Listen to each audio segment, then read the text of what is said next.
શનિવારના રોજ અમને પણ સોશિયલ મીડિયા દ્વારા ધ્યાનમાં આવેલ છે કે અમારી આરએમટીએસની બસમાં એક ડ્રાઈવર બબડાટ કરતો હોય છે, આઉટ ઓફ કંટ્રોલ હોય છે, ક્યાંક ઇન્ટોક્સિકેટેડ હોય એવું આપણે વિડીયોમાંથી ફલિત થતું હતું. એ ધ્યાને લઈ અને ડિસિપ્લિનરી એક્શનના ભાગરૂપે અમે તાત્કાલિક અસરથી એને ટર્મિનેટ કર્યું અને એજન્સી પાસેથી અમે ખુલાસો જવાબ માંગ્યો કે આવું કેમ બનવા પામેલ છે.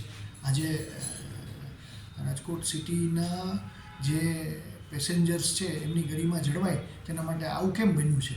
તો એમને પહેલાં જે બાબુભાઈ વંજીભાઈ પરમાર છે એમની પાસેથી એમને જવાબ મેળવીને આપ્યો છે. એમાં એમને માનસિક બીમારી હતી. 2.5 માસ પહેલાં એમનું રિક્રુટમેન્ટ થયું અને એમને ડૉક્ટર પાસેથી રેગ્યુલર દવા લેતા હતા.